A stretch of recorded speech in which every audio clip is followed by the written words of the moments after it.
que nós temos a prática de voltarmos para Deus, quando passamos por uma situação como Jonas passou. A Bíblia diz no capítulo 2 do livro do profeta Jonas, que ele havia sido engolido pelo grande peixe. Jonas estava desobedecendo a ordem de Deus. No capítulo 1, quem me ouve, diga amém.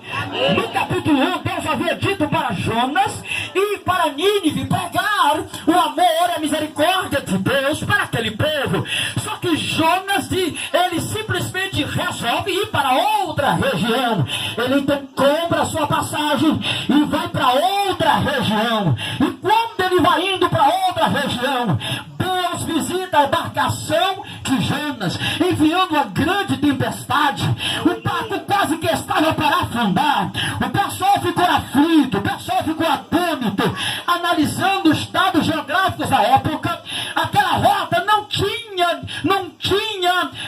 fortes ondas. Aquela rota era uma rota comercial, não tinha fortes ondas, não tinha maremotos naquela região. Então eles se admiraram, eles pensavam que estavam sendo então amaldiçoados pelos deuses. Começaram a jogar suas coisas no mar, começaram a jogar os seus pertences no mar. Jonas está lá. De repente Jonas toma uma posição. Jonas, quando toma posição, amados, estão diante daquele pessoal que o barco está para afundar. Vão ouvindo para você entender. Eles vão jogar sorte sobre quem vai cair a sorte, ou seja, por intermédio de quem veio aquela onda, por intermédio de quem é o causador daquela situação adversa. E sabe sobre quem vai cair a sorte? Sobre Jonas. E ele vai reconhecer que a culpa realmente era dele. Aquele pessoal olha para Jonas e faz uma pergunta: quem és tu? De que povo tu és? Que ocupação és a tua? Ele diz: eu sou hebreu. Ele vai se explicar. E para que as ondas cessassem, para que o barco não afundasse, ele pede para que os lance no mar. Eles pegam Jonas e jogam no mar, e segue-se a embarcação, e cessa-se as ondas fortes, cessa-se a ventania, cessa-se a tempestade. E quando Jonas está no mar, vem um grande peixe e o engole. Eu disse que vem um grande peixe e o engole. É o que a Bíblia nos diz no capítulo 2 de Jonas. Sabe o que acontece? Ele está agora no ventre de um grande peixe, nas profundezas do mar. E lá naquela profundeza do mar, no ventre de um peixe, a situação se aperta. Jonas começa a fazer uma retrospectiva. Jonas começa a pensar consigo. A situação que ele estava era difícil. Para escapar, só um milagre. Para escapar, só um milagre de Deus. É aí, irmãos, que ele começa no verso de número 1 do capítulo 2, uma oração. Nessa oração ele lamenta a sua situação, ele implora por misericórdia a Deus, ele implora pelo socorro de Deus. Eu quero abrir um parênteses para dizer que muitas vezes é preciso a pessoa passar por situações assim, para se lembrar de Deus. Se você lembrar bem o texto que fizemos menção em Jonas 2, ele lembrou-se de Deus. Ora, por que ele lembrou-se de Deus? Por causa da situação difícil. Há muitas pessoas que quando estão numa situação difícil, logo se lembram de Deus. Um dia, lá na Vila São Raimundo, uma pessoa foi surpreendida pelo espírito maligno, um demônio. A pessoa ficou endemoniada, era um moço. Logo os vizinhos se lembraram de quem? De mandar chamar o pastor. Mandaram chamar o pastor. A situação estava difícil. Vai chamar o pastor. Altas horas da noite alguém vai chamar. Porque assim, quando a situação se aperta, a pessoa se lembra que há um Deus do céu que pode fazer maravilhas, que pode reverter. Aleluia! Aí o texto diz que Jonas se lembrou de Deus, clamou por Deus e fez um voto lá no ventre do peixe. Aí Deus atendeu o clamor de Jonas.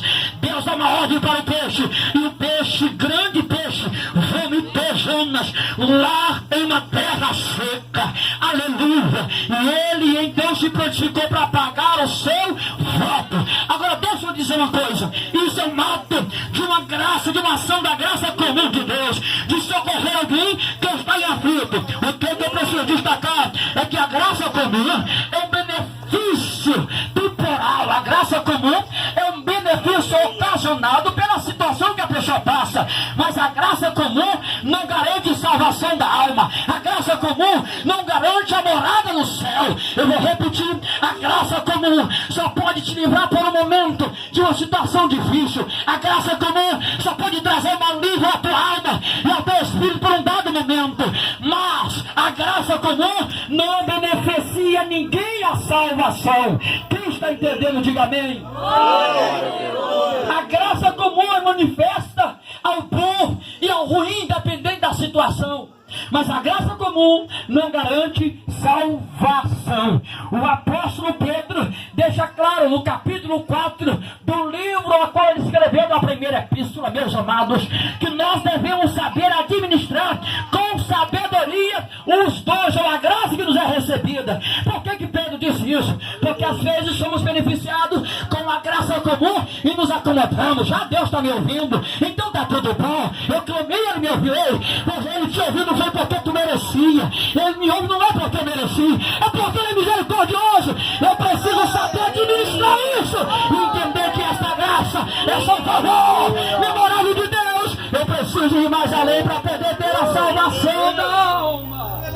Pastor, então por que esta graça não conduz à salvação? Sabe por quê? Porque esta graça está baseada em um ato de misericórdia de Deus, temporal e ocasional a você. Agora deixa eu dizer uma coisa interessante. O segundo tipo de graça que a Bíblia fala está escrito em Tito, capítulo de número 2 e versículo 11. Pastor, o que está escrito em Tito 2:11? Está escrito, porque a graça de Deus se há manifestado a todos os homens, trazendo salvação. Aleluia. O segundo tipo de graça que a Bíblia fala é a graça para a salvação. Aí sim, esta graça sim garante salvação, porque esse tipo de graça é manifestado na pessoa bendita de Jesus. Pastor, e quando é e como eu recebo essa graça? No dia que eu reconheço a Jesus como Senhor e Salvador da minha alma, nesse dia essa graça se manifesta na minha vida para trazer salvação. Quem está entendendo, diga glória.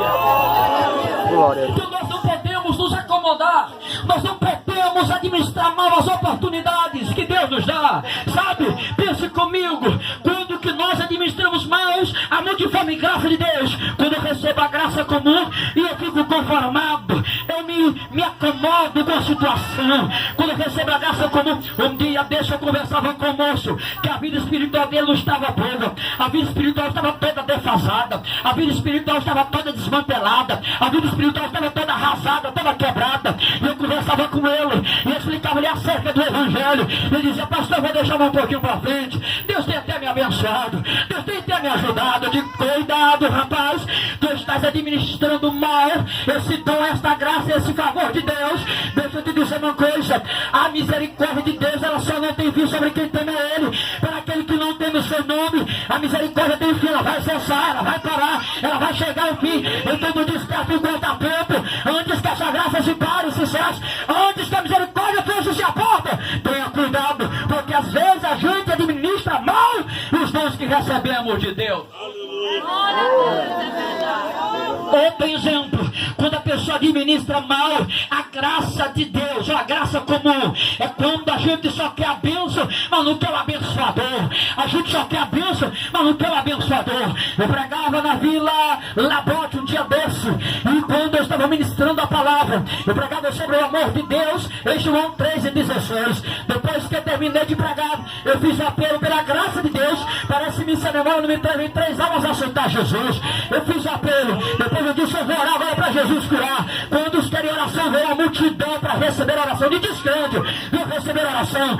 Isso é um exemplo de alguém que quer a bênção, mas não quer o abençoador. Deixa eu dizer uma coisa, nesta oportunidade, a bênção não te garante a salvação. Quem garante é o abençoador. Qual é o nome dele?